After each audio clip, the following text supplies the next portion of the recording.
मुझे बताइए, पेट्रोल के दाम कम हुए कि नहीं हुए? एक बार फिर से एलपीजी सिलेंडर के दाम बढ़ गए। इस बार 25 रुपए का इजाफा कीमतों में किया। भाइयों बहनों, जब आप 4 तारीख को वोट करने जाए तो जरा घर में जो गैस सिलेंडर है ना, उसको जरा नमस्कार करके जाए। तो गाइस, पेट्रोल के दाम ऊपर जा रहे हैं, एलपीजी के दाम ऊपर जा रहे हैं, फार्मर प्रोटेस्ट कर रहे हैं, स्टूडेंट्स प्रोटेस्ट कर रहे हैं, एग्जाम डिले हो रहे हैं, बच्चे धरना दे रहे हैं, एक्टिविस्ट को अरेस्ट किया जाता है, लेकिन फिर भी देश में है खुशी की लहर, क्योंकि मोदी जी को टीका लग गया है। Minister Narendra Modi took his first shot of the COVID-19 vaccine. Minister himself, he is the supreme leader of the country, and him receiving the first jab of Bharat Biotech's Covaxin is certainly historic. अच्छा, ये मेरा खुद का opinion है। पता है, मैंने जब पहली बार फोटो देखा तो ये कुछ थोड़ा ऐसा एंगल था कि मुझे लगा कि मोदी जी का पुतला बन रहा है। नो गाइस, बुरा मत मानो, जब स्टेडियम का नाम हो गया तो भी तो अच्छी बात कर लिया कर, मुझे लगा, ऐसा मेरा ओपिनियन है। आई एम सॉरी, मैंने ऐसा और फरवरी में इतने सारे मेम्स मिले थे हमें, और मार्च आ गया, अभी तक हमें कोई मेम्स नहीं मिला।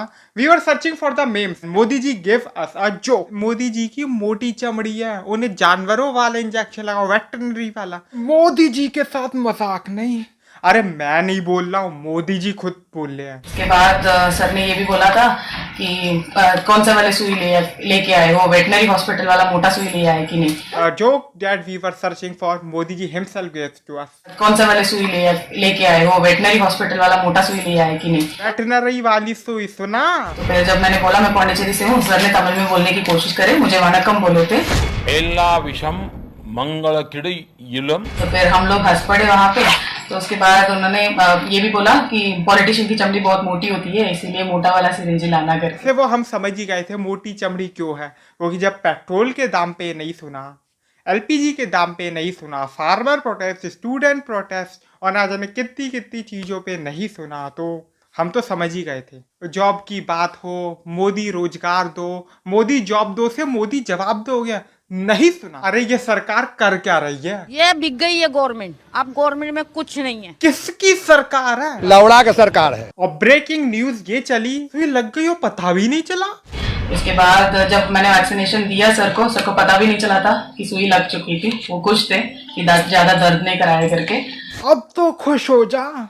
मीनवाइल मोदी जी अकेले नहीं थे, और लोगों ने भी इंजेक्शन लगवाया, लेकिन सिर्फ मोदी जी ही न्यूज में रहे। मीनवाइल मोदी जी के इंजेक्शन लगाने के बाद पूरे देश में खुशी की लहर, सिर्फ एक बंदे को छोड़ के। बाबा जी आप चिंता मत करो, मैं कोरोना लगवाऊंगा। बारिश में जबरदस्त। लेकिन एक बंदे ने और वैक्सीन लगवाया। चेकआउट तो करो, जो भी विकास हो रहा है दारू में ही हो रहा है। लोग कह रहे थे क्या जरूरत है, इतना सैनिटाइज तो बॉडी को अंदर से कर ही लिया था, जरूरत क्या थी। मीनवाइल लोग ये भी कह रहे थे अबे बेवड़े अब तो सुधर जा। जो सारे मिलके हमको पागल बना रहे हैं, मादर चौथ के बच्चे।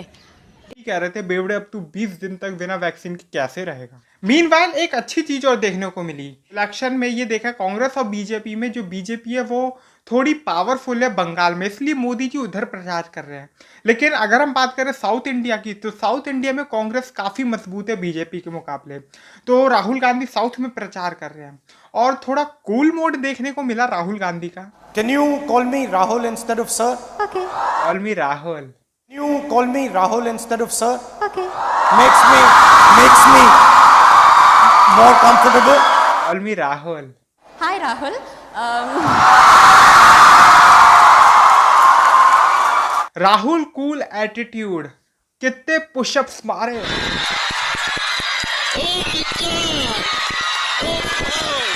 How many pushups nation wants to know. और तुम तो बड़े हैवी ड्राइवर हो यार। तुम तो बड़े हैवी ड्राइवर हो भाई। और ये क्या हो रहा है?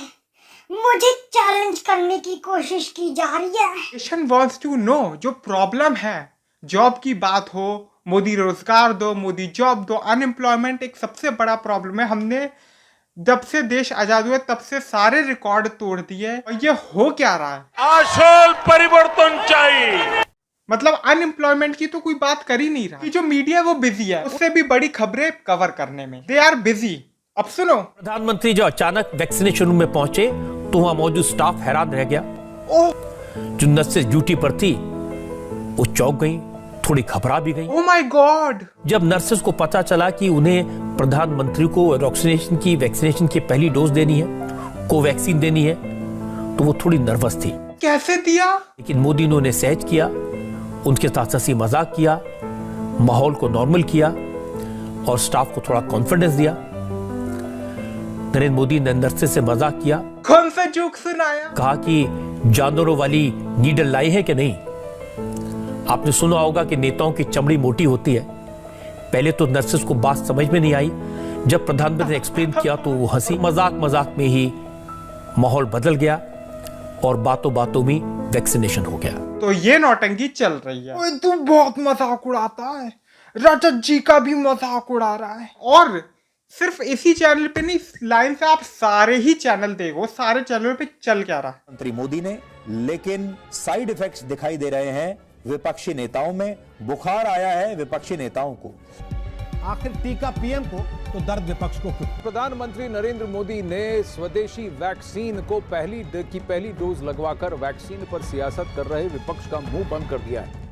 मोदी ने एम्स जाकर कोरोना वैक्सीन की डोज ली, लेकिन मुझे हैरानी हुई कुछ विरोधी दलों ने इसे भी राजनीति का इशू बना दिया।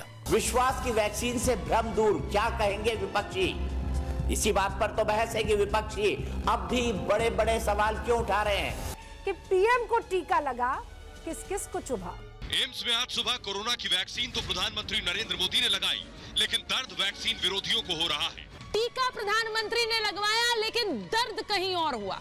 सुबह जब सूरज की किरणें भी नहीं निकली थी, उस वक्त प्रधानमंत्री मोदी सुरक्षा के किसी भी तामझाम के बगैर लोक कल्याण मार्ग के अपने आवास से एम्स के लिए रवाना हुए।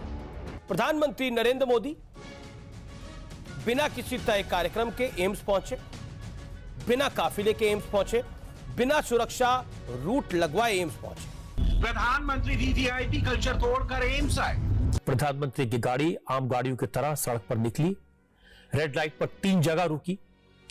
एम्स में भी किसी तरह की सिक्योरिटी का कोई खास तामझाम नहीं था। जब प्रधानमंत्री एम्स पहुंचे तो उनके लिए कोई ट्रैफिक नहीं रोका गया, किसी को कोई समस्या नहीं आने दी गई।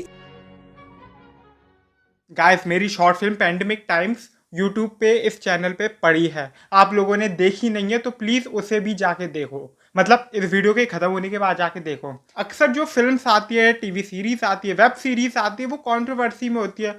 लोग पता नहीं किसी ना किसी चीज़ें से उन लोगों को आपत्ति होती है। और गंगूबाई काठियावाड़ी, हमने रामलीला देखी, पद्मावत देखी, बाजीराव मस्तानी देखी और संजय लीला भंसाली एक और फिल्म के साथ है गंगूबाई काठियावाड़ी, और इसमें भी लोगों को ऑब्जेक्शन है। एक बहुत बड़े व्यक्ति को ऑब्जेक्शन है। किसी से डरने का नहीं, ना वर्ड से, एक डायलॉग से, ना पुलिस से, ना एमएलए से, ना मंत्री से। अब सुनना है कौन सा डायलॉग है। ना भड़वू से, थोड़ी मर्यादा रखिए। यस, बीएनडी को प्रॉब्लम है। ना भड़वू से, किसी के बाप से नहीं डरने का। मर्यादा रखिए। अगर पलट के मैं आपको 4 शब्द बोल दूं तो कैसा लगेगा? पर मैं नहीं बोलूंगा, सोचेगा आपने क्या बोला, और ब्रेक के बाद अगर माफी मांगने का मांगना हो तो मांग भी लीजिएगा। ओए कान खोल के सुन ले, अमीश जी सम्मान्य व्यक्ति है। अमीश जी का ऐसे मजाक कैसे उड़ा सकते हो? बट क्या करें, यही चल रहा है न्यूज चैनल्स पे। गाइस, मैं आपको एक अपडेट और दे देता हूँ। ये शायद से एक सीरियस कंडीशन है या सीरियस बात है कि जो हमारे यहाँ का देश है उसका जो स्टेटस कि India is a free country, India a free country नहीं रहा। India is a partially free country हो गया। अब बहुत से लोग जो है गोदी मीडिया के, चाहे बागड़ बिल्ला हो, तिहाड़ी हो या कोई और दल्ला हो, बीएनडी या कौआ जैसा, ओए देशद्रोहियों का साथ मत दे, वो लोग एक्सपोज करने पे तुले हुए हैं कि ये कैसे अमेरिका जानबूझ के बदला ले रहा है, विदेशी साजिश। लेकिन मैं सिर्फ यही कहूँगा कि विदेशी साजिश नहीं, ये गवर्नमेंट के खुद ही एक्शन थे कि जिसकी वजह से हम लोग कई कैटेगरीज में हमारे पॉइंट्स गिरे हैं। कई कैटेगरीज में हम लोग ऑलरेडी डिग्रेड कर रहे थे, हमारी रैंकिंग नीचे जा रही थी, जिसकी वजह से जो हमारी टोटल रैंकिंग है, टोटल पॉइंट्स पे फ़र्क पड़ा है। हम लोग 9 पॉइंट से नीचे गिर गए और जो हमारी कैटेगरी थी फ्री वाली वो पार्शियली फ्री हो गई है। अब गोदी मीडिया चाहे भले एक्सपोज करे कि ये जो है कि ये विदेशी ताकतों की साजिश है इंडिया को डिफेम करने की, लेकिन मैं बस इतना ही कहूँगा कि किसी विदेशी ताकत ने प्रोटेस्टों को नहीं दबाया था, किसी विदेशी ताकतों ने कीलों को नहीं गाड़ा था, किसी विदेशी ताकतों ने 21 लेयर का बॉर्डर नहीं लगाया था, किसी विदेशी ताकतों ने नहीं कहा था कि स्टूडेंट्स को अरेस्ट करो, किसी विदेशी ताकतों ने नहीं कहा था कि मीडिया को अरेस्ट करो, इंडिपेंडेंट जर्नलिस्ट को रौंद दो, यूएपीए का कानून लगाओ, या फिर सोशल मीडिया पे कई सारी चीज़ों को रेस्ट्रिक्ट किया जाए। और ना ही किसी विदेशी ताकतों ने कही थी कि आप इंटरनेट तो छोड़ो, इंटरनेट छोड़ो। गवर्नमेंट ने फूड की और वाटर की सप्लाई काट दी थी।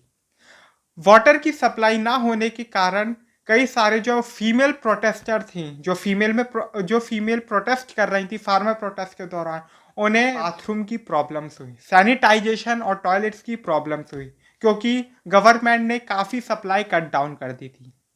मतलब इंसानियत को ऐसे रौंद दिया गया था। अब मुझे नहीं पता ये किस रिलीजन में बिलीव करते, लेकिन ये कोई धर्म नहीं, ये इंसानियत भी नहीं है, क्योंकि हर धर्म इनडायरेक्टली और डायरेक्टली यही सिखाता है इंसानियत सबसे बड़ा धर्म होता है।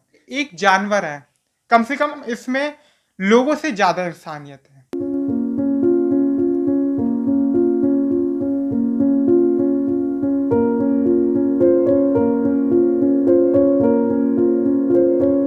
आप देखो जितनी भी गाड़ी है वो ऊपर से निकल रही हैं, लेकिन सिर्फ एक जानवर ही है जो एक जानवर का दर्द समझता है, और ये मेरे ख्याल से सबसे बड़ी इंसानियत है।